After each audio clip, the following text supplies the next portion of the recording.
I grew up with 4 brothers and sisters in the geographical center of South America, Brazil, where my parents served as missionaries for Summer Institute of Linguistics. My father, I perceived as a godly man. He feared the Lord, and he had very strict standards for himself, very strong convictions, and he expected the whole family to follow those. He also was a man of few words and somewhat poor communication and people skills. We didn't talk things through. He did not necessarily know how to encourage or show love. He never told us that he loved us. Most of our interaction was done through a stern demeanor. It was almost as if he was afraid to show that love, and he wasn't emotionally available to us. You know, as a young adult, I felt like a relationship with Jesus meant that you followed a list of rules, and you had to be successful at that in order to have a relationship with God. My father had a very high standard, and he was very self-controlled and self-disciplined, but he also would expect that in everyone around him. And when they failed in even the smallest things, he would criticize, and there was judgment. There was never redemption. There was always judgment. And so I felt like I did not want to have a part of that. I remember being in church a couple of times and hearing a pastor talk about how we should call God Abba, Father, and want to crawl up into his lap and allow him to minister to us and to find delight in him.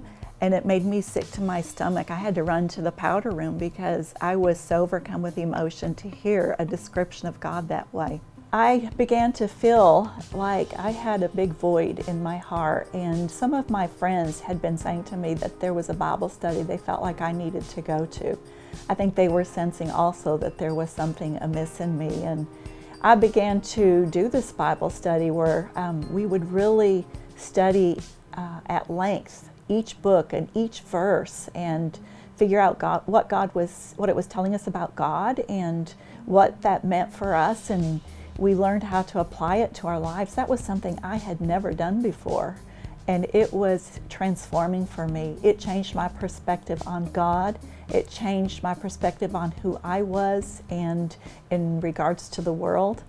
As God transformed my life and as he began to show me what was right and what was wrong, I knew I had to work on a relationship with my dad and to pray for my dad. I had to learn how to love my dad.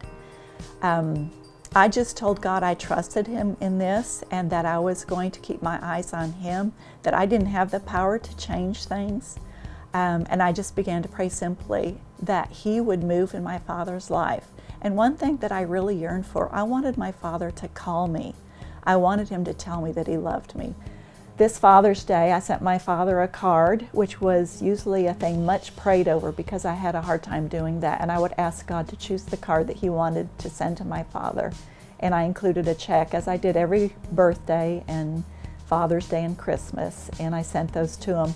Normally, for years, what I would get in response is about a 2-sentence note that would say, "Thank you for the card and the generous gift, and this is how I'm going to use the money."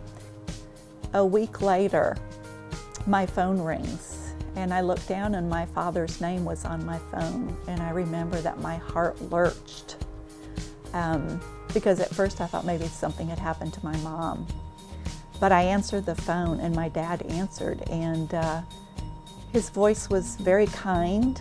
We talked together. He wanted to tell me that he had gotten the card and the money and what he wanted to do with that money and what he really liked about the words on the card.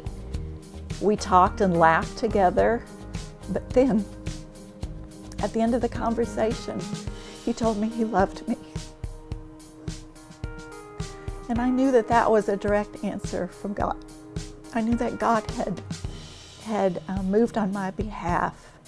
And that's what prayer is. Prayer is the vehicle that moves the hand and heart of God. And that's one thing I've learned as I've studied his word, trusted in him, abided with him, trusted in his Holy Spirit to guide and direct me, prayed. I tried every day, just submit everything to the Lord. And he heard those prayers. He is so faithful.